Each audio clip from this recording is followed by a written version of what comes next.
पिछले वाले वीडियो में हम लोग पढ़े एसक्यूएल लैंग्वेज के कितने लैंग्वेजेस होते हैं, जैसे डीडीएल, डीएमएल, डीसीएल, टीसीएल, ये सारा हम लोग पढ़े। ठीक है, और उनके क्या क्या कमांड्स हैं ये भी बताए।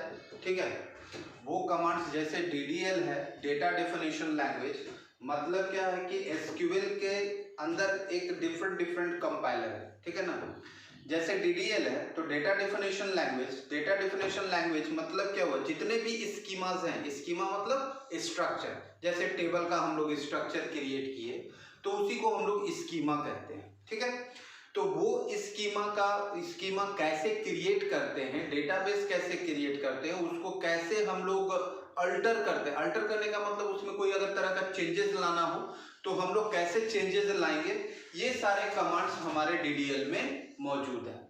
अब उसी को हम लोग कैसे एसक्यूएल के फॉर्म में लिखते हैं, उसका क्या सिंटैक्स है, वो सब कुछ हम लोग पढ़ेंगे। ठीक है, और ये आपका जो कमांड्स हम बता रहे हैं वो कमांड्स आप वीडियो में देख करके सीख लीजिए। इसको कैसे हम लोग, इसका जो नोट्स होगा वो भी हम आपको प्रोवाइड कर देंगे। आपको अगर समझ में नहीं आएगा कमेंट के थ्रू या फिर व्हाट्सएप के थ्रू, या फिर आप मोबाइल फोन नंबर लगा करके आप बात करके हमसे वो सारा जो कंफ्यूजन है वो आप क्लियर कर सकते हो। तो सबसे पहले हम लोग स्टार्ट करते हैं डीडीएल कमांड से। इसका फुल फॉर्म क्या बतलाए, डेटा डेफिनिशन लैंग्वेज। और इसमें जो आपका कमांड है सबसे पहला वो है आपका क्रिएट कमांड। ठीक है, पहले देखो यहां पे कमांड वन करके लिख रहे हैं, टू क्रिएट डेटाबेस। ठीक है, टू क्रिएट डेटाबेस। MySQL जो है, MySQL RDBMS, उसके अंदर आप अपना सबसे पहले डेटाबेस क्रिएट करोगे। उसके लिए जो सिंटैक्स है वो है MySQL, ये तो प्रॉम्प्ट हो गया। जो MySQL इन्वायरमेंट में हम जाएंगे ओपन होगा वो ब्लैक वाला स्क्रीन जो आप लोग देखते होंगे, तो वो MySQL प्रॉम्प्ट हो गया। और यहां पर हम लोग लिखेंगे क्रिएट डेटाबेस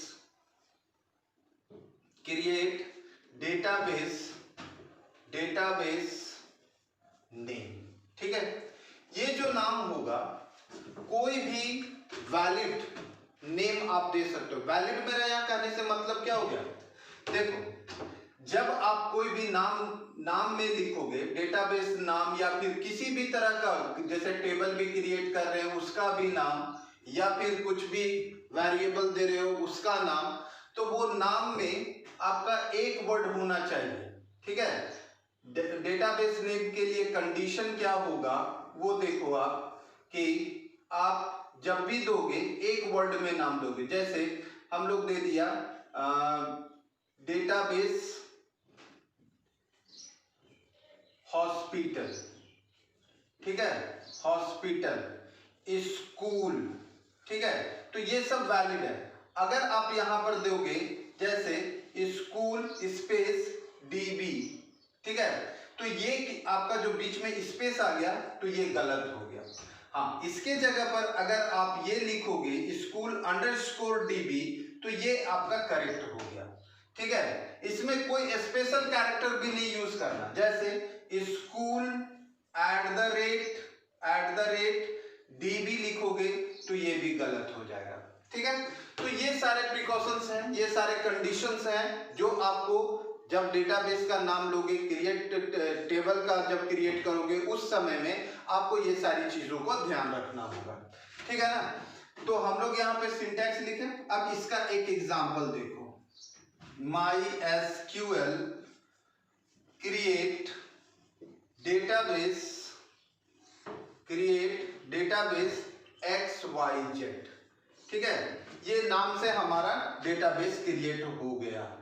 अब ये क्रिएट हुआ या नहीं हुआ उसको चेक करने के लिए, या फिर आप ये कहो कि लिस्ट ऑफ डेटाबेसेस जो हमारा MySQL में है उसको अगर हमको जानना है तो उसके लिए हम लोग कमांड क्या देंगे, तो दूसरा कमांड देखो, टू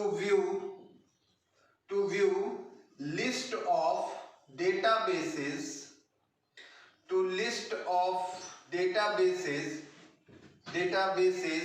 इन MySQL। उसके लिए हम लोग कमांड देंगे, ठीक है, कमांड होगा MySQL show databases, ठीक है। तो जो पहले से बना हुआ था और जो आपने अभी बनाया वो सारे जो MySQL में है डेटाबेस उन सब का लिस्ट आउट कर देगा।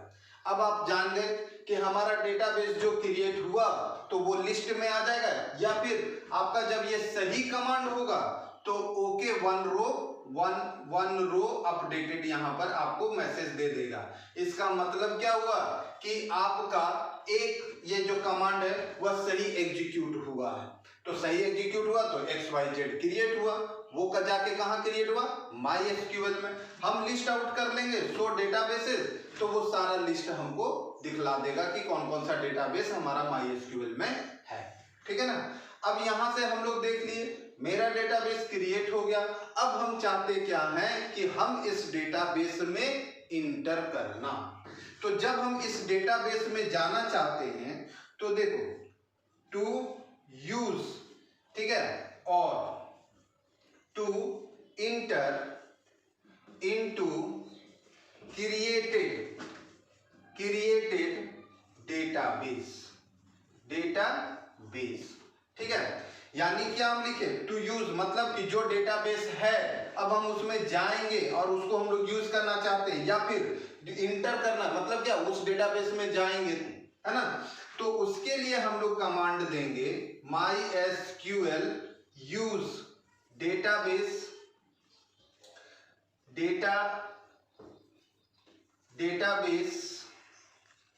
नेम, ठीक है। तो इसका एग्जाम्पल क्या हो जाएगा, एग्जाम्पल हो जाएगा यूज MySQL लिखा, ठीक है, यूज XYZ, ठीक है। मतलब क्या हुआ कि अब हम लोग उस डेटाबेस में जा चुके हैं। तो चूंकि आप डेटाबेस अभी अभी क्रिएट किए हो और उसमें आप गए हुए हैं, इसका मतलब ये हुआ कि वह डेटाबेस में आपका टेबल तो होगा नहीं, लेकिन अगर आप चाहते हो कि उसमें हम लोग कौन कौन सा टेबल है वो अगर जानने के लिए, ठीक है ना, तो चौथा कमांड हो जाएगा to view list of table in selected कहने का मतलब क्या हुआ कि जिसमें आप इंटर किए, जिस डेटाबेस को आप यूज कर रहे हो, सेलेक्टेड डेटाबेस, ठीक है। तो उसके लिए कमांड होगा MySQL शो टेबल्स। मतलब क्या हुआ, जैसे 100 डेटाबेसेस हम लोग देखे थे तो MySQL में कितना डेटाबेस है वो सबको लिस्ट आउट कर दिया था। अब यहाँ पर हम लोग उस डेटाबेस में हैं, हम तो यूज करके जा चुके हैं, इंटर कर चुके हैं उस डेटाबेस में, तो अब क्या करेंगे, शो टेबल्स। तो शो टेबल्स करेंगे तो उसमें जो टेबल एग्जिस्ट कर रहा होगा उस डेटाबेस में उन सबको लिस्ट आउट कर देगा, ठीक है। अगर नहीं है तो आपको यहाँ पर एम्प्टी दिखाएगा, ठीक है ना। मतलब उस डेटाबेस में कोई भी टेबल एग्जिस्ट नहीं करता है।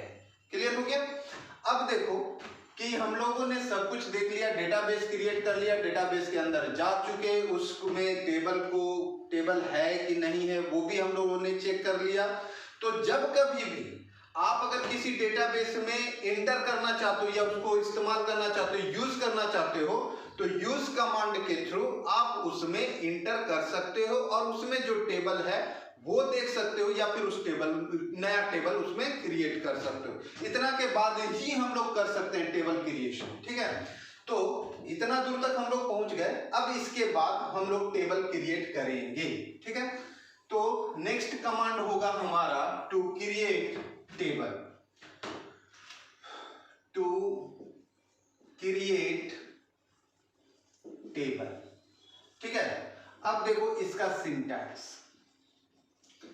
सिंटैक्स है MySQL क्रिएट टेबल का नाम, टेबल नेम, देन ब्रैकेट देंगे, ओपन पैरेंथेसिस ब्रैकेट, उसके बाद यहां पर column name, data type bracket में साइज, ठीक है। और अगर रिक्वायरमेंट है तो यहां पर कॉन्स्ट्रेंट भी देते हैं। कॉन्स्टेंट अभी हम आगे बताएंगे कि कॉन्स्टेंट क्या होता है, ठीक है। और उसके बाद column name, data type bracket में साइज, और फिर अगर इसमें भी अगर रिक्वायरमेंट है तो आप यहां भी कांस्टेंट दे सकते हो। तो ये कॉलम नेम 1 हो गया, ये कॉलम नेम 2 हो गया। इसी तरह से हम लोग आगे बढ़ते चले जाएंगे, ठीक है। और हम लोग एट द एंड जो लास्ट वाला कॉलम होगा, कॉलम नेम n, है ना, वहां उसको डिफाइन करेंगे डेटा टाइप के साथ, उसका साइज डिफाइन करेंगे। और एक बात याद रखना कि हर एक कॉलम को डिफाइन करने के बाद हम कॉमा लगा रहे हैं, और दूसरा फिर भी देखो लगा रहे हैं, है ना।